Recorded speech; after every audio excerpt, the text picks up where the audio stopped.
How's everybody?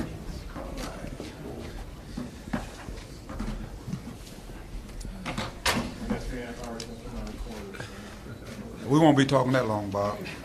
Not 3.5. Yeah, I know Bob. That'll be on Bob. Good to see everybody. All right. Okay.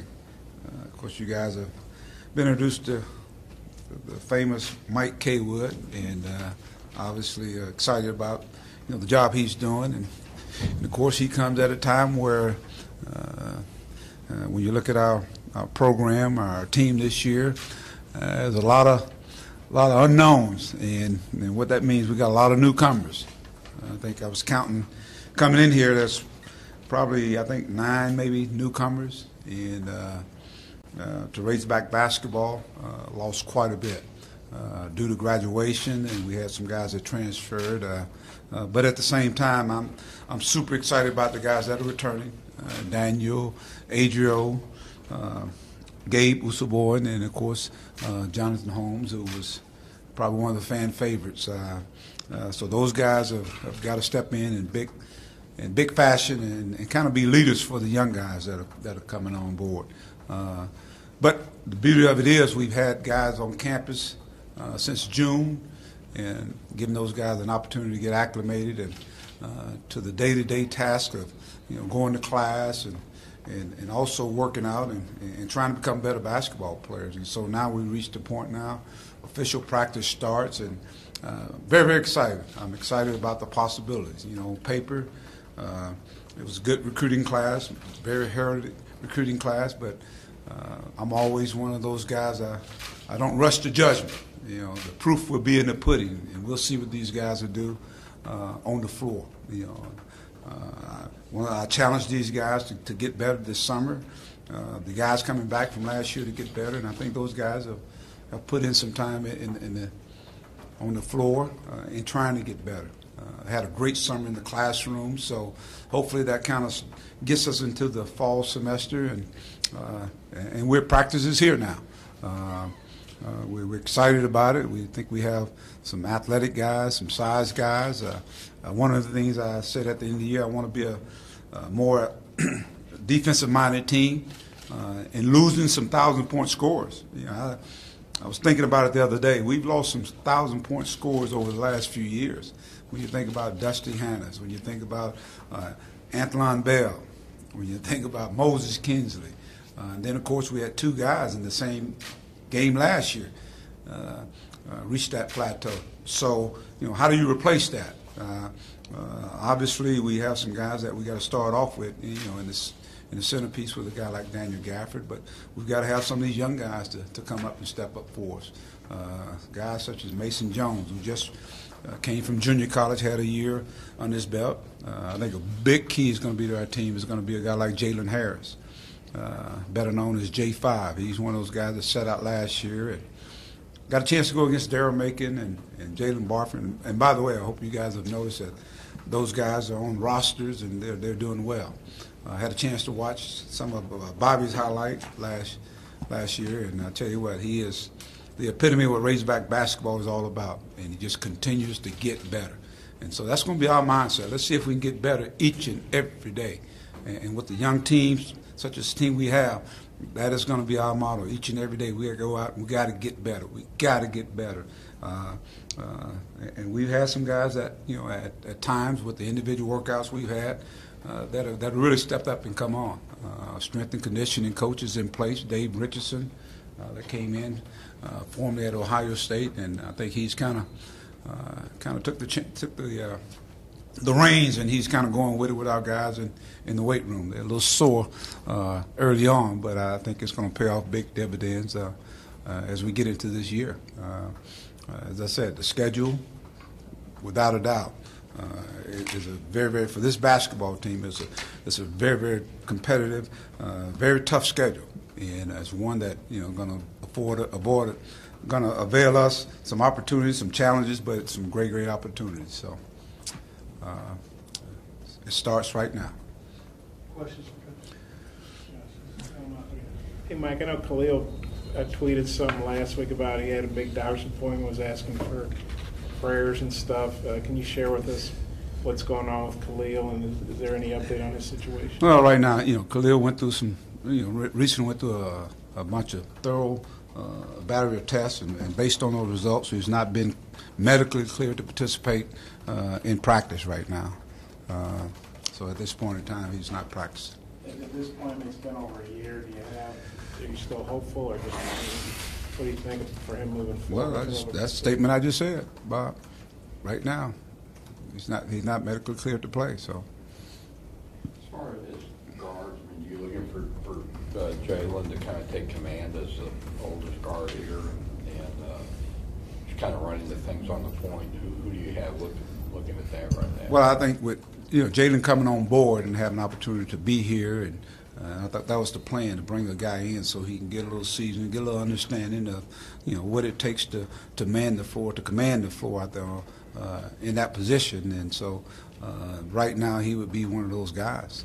But who's to say? We got a guy like Dez Seals, who I think has had a pretty good camp thus far. Isaiah Joe, really good camp. So you got some people. Keyshawn, once he's gotten back healthy now, I think he's going to be one of those guys that commands some of those minutes as well. But I think Jalen is going to be very pivotal in what we do. I think he's one of those guys that can create not only for himself, very, very quick, very athletic, has a good basketball IQ, and he can get guys in places and set them up. I think back to the days when we had Kareem Reed. Kareem got a lot of assists for Pat Bradley, got easy opportunities for Derek Hood, and that's not comparing Jalen to that, but I think he'll be one of those guys that can get into the gaps and create and find people in the right places. Very much like Jabril did. I thought Jabril in his second year this guy had 205 assists, I think. And so we're looking for him to be able to orchestrate some things for us, offensively as well as defensively. Mike, you mentioned Isaiah Joe and Desi Sills. I think those guys have known each other a long time, played together a lot before. What do you think about those two guys and their familiarity with each other? What are you looking for out of them as freshmen? Well, just come in and number one is just pick up on the little nuances of what takes place at this level. There's a strength factor. There's a quickness factor. You can't take plays off. Isaiah's a guy that can put the ball in the hole. He can score. He can shoot the basketball. But I think Isaiah's got a really overall game. He can pass the ball well. He's a pretty good defensive player. Just has a great basketball IQ. Dez is one of those guys that really can get in gaps and create, for himself and others. He can score as well. But more importantly, he also he has that ruggedness about guarding people. He has a lot of pride. He's got that Doberman mentality, which I love about him. He's a competitor. He's a winner. You look at his resume from high school. I want him to bring that winning mindset, and that's what you want with a guy like Isaiah Joe. Those guys have won state championship. We're trying to win national championship, so you got to have guys with that mindset, that in their DNA, and come in and leave everything, play for the name on the front of the jersey. That's the biggest key right there. And the beauty of it is there's opportunity for those guys. We had some guys that transferred out, and so now these guys are going to be like thrown right into the fire. And but I think they relish that opportunity. Is this a team that fits what you want to do defensively? Well, I'm saying that right now, but we'll see as we really get into the defensive philosophy in terms of what we do. I think from a potential standpoint, I think the athletic ability there, the length is there. I want to see if the toughness is going to be there, and toughness to me is when you done played 35 minutes and you got to dig into the tape. Can you have a mindset of getting 5 stops? Can you get those tough rebounds? Do you have multiple guys that are willing to take the charge? You got to be able to protect that rim. Obviously you got Daniel. We got some other guys that, especially if you're a team that's extending the floor, pressing people. But you got to have somebody back there that can hopefully defend the rim. And so that comes in a lot of different ways, whether it be taking charges, whether it be coming from behind, hunting the ball. So I just want a team that's going to be a kamikaze, just get after it, and it be more than 2 or 3 or 4 guys. And I'm hoping, that's my mindset, is that we're going to have a team that's going to really defend, they're going to fight, they're going to compete each and every night out. Mike, you've had guards that have not always had a lot of size, but you had it, or on the wings even. You had Khalil Garland, Darius Hall in the previous class. This year you got 6'5" in Mason Jones, 6'5" in Isaiah Joe, 6'7" in Jordan Phillips. So I want to know, is this going to be a better team defensively on the perimeter with more length and athleticism?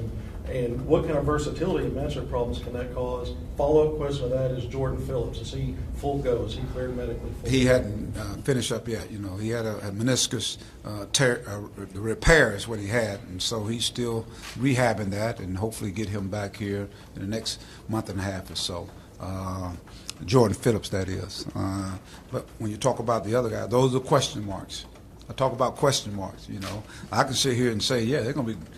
Defensively, we should be better, but you know, until we go through practice each and every day, we'll find out. And really, you know, the things we worked on this summer is more skill development, and we did some team things, but now we dive right into it now. You know, the offensive set. This morning we had a 6 a.m. workout where we're teaching about offensive sets and things of that nature. And as we get those in, then we'll really work on our defense this afternoon and throughout the week. And I'll get a better feel of where we are defensively. But you got to connect them all together. Defense is not just I'm guarding you or he just guarding him. It's got to be help side. It's got to be 2 passes away, 3 passes away. When the trap takes place, the rotation. It takes time. It takes time. You know, I always say it's like an artist putting paint on a canvas. I say this every year. And what you got to do is you got to, you know, with this group here, I'm having to teach more. You know, normally you go in and just clean it up and get better at the things that you want to do. And with this team here, there's a lot of teaching. So that'll be a lot of times we'll slow it down in order to get them to speed up. But I want us to be one of the more exciting, fastest teams. I think it's going to be an exciting team. I really, really do. We got guys who can run the floor. We got guys that versatile, can play many, many different spots. So that, to allude to your question, defensively as well. You know, a guy like Jordan, he can guard a guard, he can guard a forward. Reggie Chaney, when the switches occur, and we're seeing more and more of that take place in basketball, where you gotta have versatility. You gotta have guys that are versatile parts, and so our bench should be the strength of this basketball team. Obviously, when you got a guy like Daniel, a guy that hopefully he's a guy that's capable of getting you a double-double each and every night. So we're gonna lean on him to do some of those things. Adrio's experience really comes in hand. Gabe was subordinate. We saw what Gabe was capable of doing. I think Reggie Chaney is going to be an outstanding player here. I think he's going to have a tremendous career here in a Razorback uniform. Keyshawn Embry. I mean, you keep naming names, and of course, they hadn't put that Razorback uniform on, but you guys get a chance to see a little bit glimpse of them today. But more importantly, it's not where they start, it's where they're going to finish at. And I think each and every day they come in, they wear the hard hats, they're working extremely hard, and they're very, very coachable kids. They're very, very coachable. And I think with that being said, I think they're going to end up being a really, really good basketball team. Mike, with Sills and Joe, do you see any, like a little bit of chemistry between them that normally newcomers wouldn't have because they know each other so well? This is Isaiah and Dez. Yeah. I think there's a familiarity. I think it is, and you can sense that. I think he knows where, especially Dez, is. He's a guy that can penetrate, and the open floor he's really, really good. And I think he can find Isaiah spotting up, or vice versa. So that hopefully that helps in the process. How much growth have those incoming forwards gotten, you know, in these individual workouts you've been able to? I think they've kind of had their eyes open up. A guy like Ethan here in the last 2 weeks, he's really starting to show that he can help contribute for the most part. I mean, there are days when they just eat him alive. And but here recently, I mean, he's starting to now be much more competitive. And that's whether it be Daniel, whether it be Reggie, whether it be Gabe, it doesn't matter. So these guys are starting to compete and starting to pick up on some things. And I even see them kind of expediting that process once we get to practice. Once you get to practice, man, things kind of pick up a whole lot more because you're getting closer now where within a month, we're going to be probably playing a red-white game with officials and things of that nature. Then you're going to play an exhibition game, and you ain't going to be able to play all of them. So right now, they're in that situation right now. They're trying to show us, the coaches staff, you know, who are the guys that should deem all this playing time that's available, and there's plenty of playing time available. What difference does it make to have Daniel return to the program, and how do you utilize him? Daniel had an extraordinary year. We saw that, but now you go from being a guy that was one of the guys that they didn't really game plan for, but now they're going to have to. And we saw going down the stretch, people really targeted him. They doubled up on him. They made it real difficult, got real physical with him.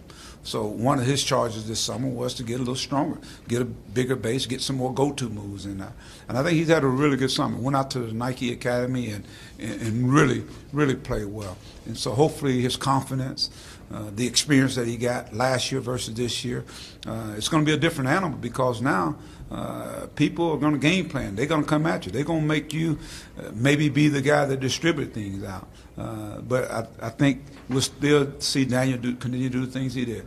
I mean, I thought he was one of those guys could run the floor like a guard. He rebounded the basketball. Very active, rebound the basketball on the offense and defense. So hopefully now he get a chance to he figured out the foul issues that he had all year long. Early on he was playing like he probably was the most efficient guy in the country. I mean, this guy was playing like maybe 12 minutes and getting probably about 8 rebounds, about 10 points.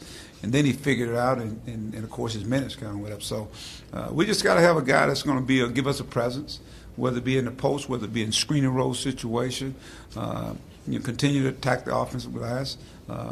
Got to shoot free throws better. He's going to get fouled a lot this year. So we're going to make sure that that a lot of things go through Daniel. You talked about Reggie Chaney and watching him in the shoe circuits. Seems like a guy that can bring some offense at the 4 spot, something you haven't always had. How does that help Dan Gafford to have another presence inside if it's Chaney that can find ways to score the ball? Reggie's a skill forward. I think his confidence is something that kind of eludes. I mean, he is kind of soared. He's a pretty good distributor with the basketball. Defensively, I think he got a chance to be a really good player. Has a long wingspan. I mean, if you recall Moses with the long wingspan, I think this guy got one of those wingspans very similar to that. So, but he's very, very athletic, very quick.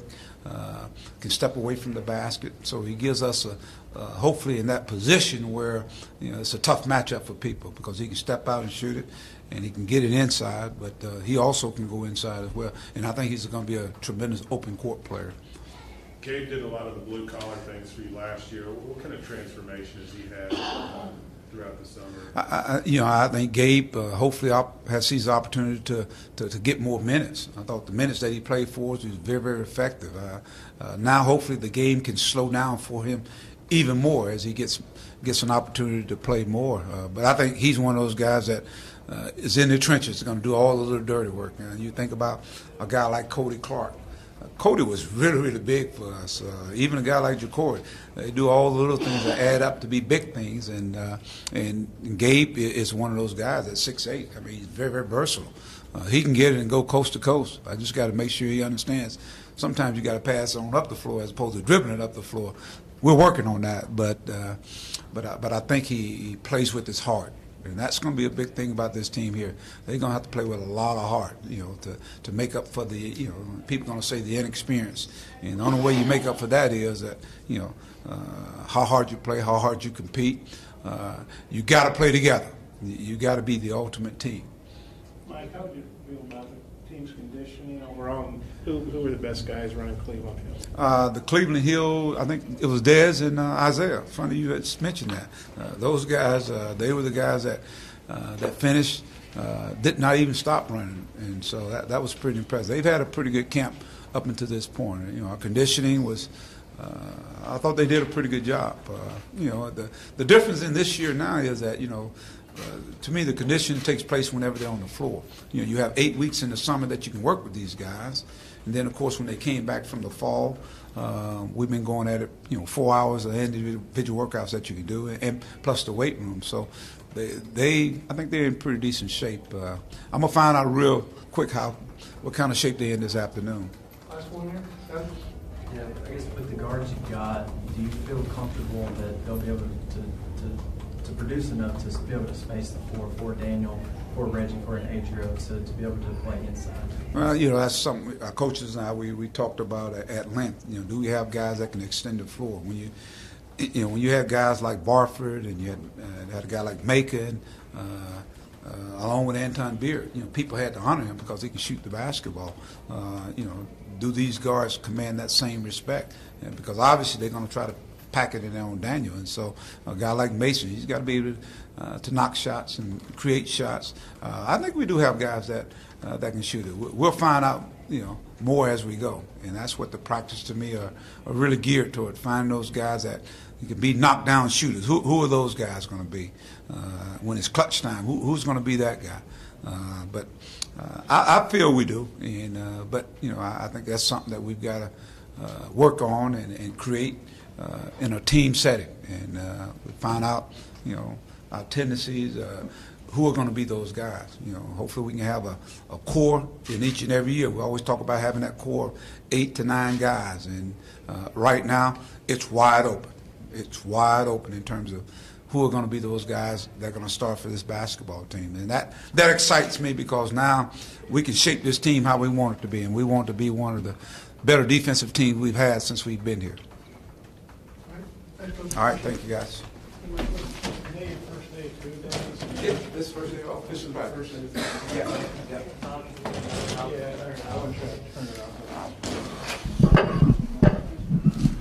Is Pedro and Dana coming in, or are you guys? Yeah, after these guys, all the other players will be on the floor. You get them as you want for 20 minutes, and you can watch 20 minutes of practice.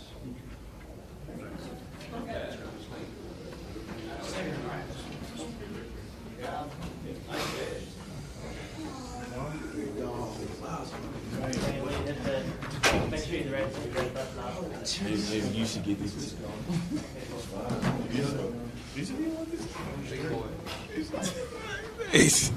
Appreciate this. Somebody should we left off. That's how this is how hog look. Everybody ready? Good? Questions for these guys? Hey, Daniel, I heard it's your birthday today. Is that right? And are you 19 or 20 or?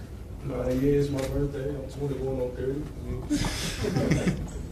Yeah, I feel good. Today is my birthday. If anybody else didn't know, it's going to be a good day, good practice and everything. Is it kind of fun to have the first day of full practice and 2 days on your birthday, or is that a drag or what? I mean, I'm doing what I love, so it don't do nothing but make my day better. Adrian, could you talk about maybe the progressions that you've made in your game in the offseason that year that you're maybe trying to extend your range a little bit? Yeah, my progressions in my game was mostly adjusting to my new team. Just working on little things that I didn't do like the previous years before. So I just, kind of like predicated my game off around my teammates to make sure we're better as a team. Daniel, can you talk about your decision to return back to the program and what motivated that? What mainly motivated was my mom and my dad. I basically had a long sit-down talk with them. They basically brought me back down to earth because it was crazy as the process was going on. I mean, the decision I made is one of the decisions I'm basically proud of because I'm maturing more and it's basically helping me become, better as a player and as a person. For both guys, obviously you have a lot of newcomers, but I was curious what your thoughts specifically of Desi Sills and Isaiah Joe. What have you seen from those guys? Desi Sills, he's going to be our defensive dog this year, I feel. He brings intensity to the court. He's going to show basically all the fans a lot of stuff that he can do this year. And Isaiah Joe, he's bouncy. He can shoot the ball well, so he's going to surprise a lot of people also. Adrian, what's your take on that? I honestly feel like that they have different styles of play, but their style of play fits, the fastest 40 basketball. So each of them are going to bring their own style of play into the, what we need and what we want for this team. Either one of you see anybody kind of taking command in the backcourt since you lose 3 senior guards from last year as far as running things on the point? Oh yeah, Jalen Harris has stepped up tremendously from what he's learned from Jalen Barford, Darryl Macon, Anton Beard. He's took all that, but added that into his own game. So it's even better, in my opinion, and it's going to help us tremendously. Well, what do you guys see from Jalen as a redshirt year? What did he do stuff last year in practice and impressed you? What do you think of his redshirt year? The main thing that surprised me last year with him was how fast he can run. It's like, he like the road runner with the Coyotes. There's basically no stopping to his speed, and it just goes on more. He's aggressive. You know, he has a little thing he says he's the president of. It's called BGU, Big Guard University. So I vouch for that. Yeah, and also in his redshirt year, you know, I don't know how some people do like redshirt years. They kind of like slack and kind of just go through the motions. He was like eager and, you know, wanted to be out there, eager to learn, stuff like that. So I feel like by him being able to, you know, want to play, even though he had to sit out, that made him better as a guard, as a basketball player. You guys feel like he's going to be a guy that's going to do a good job of getting you guys the ball so you can finish inside? Without a doubt. Without a doubt. Jalen is a great facilitator, and that's going to be one of the main things he does when it comes to showtime and Bud Walton. Could both of you guys speak on the versatility of this team, the possibilities this year? Yeah, we have a lot of different pieces that add certain different styles of play into our system. So just like how can I don't even know how to say it in words. Just gotta just stay ready for Razorback basketball. It's gonna be a totally different atmosphere this year. Yeah. Just Reggie Chaney for both of you. What is he going to bring to this game?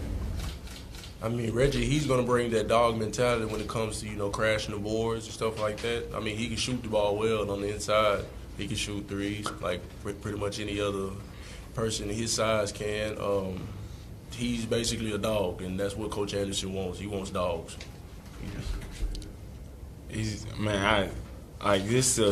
Just to pick and all, I'm not really good at just picking off what each player can do specifically. I just feel like they can do what they do the best they can, and whatever they do, they're here for a reason. They can play fastest 40 basketball. They're here for a reason. How do you battle through the challenges that having such a young roster brings? I mean, if any challenges come our way, we take them head on. We don't back down from anything. I mean, we just gonna come out with our heads up high. We gonna hit the ground running. Yeah, we know by them being young, you know, we're gonna face a little adversity, but through practice and all that, conditioning and all that, we built that mentally, physically to push through those times.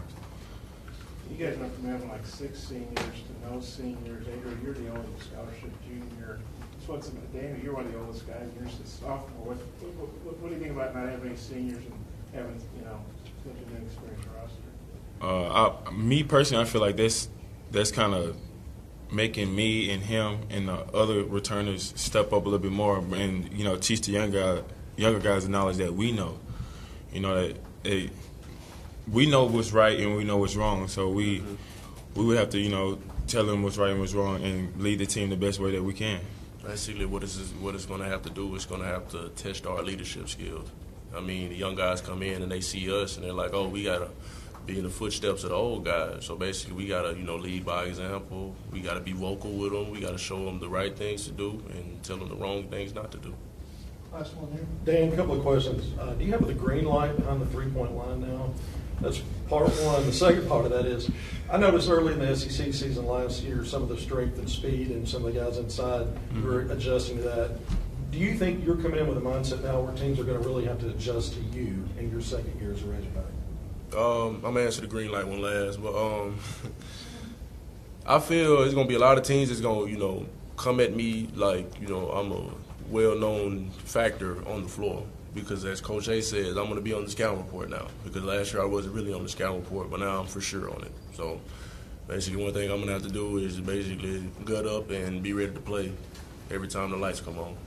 And the green light part, I don't know if Coach Anderson is going to let me shoot threes, but, hey, I'm going to shoot them as much as I can in practice to where he lets me. Green light. Thanks, guys. Obviously, if you have any follow-ups, you get them on the floor, and then all the other players will be on the floor, too, for the next 20 minutes. And then 20 minutes after that, you guys can watch practice and video.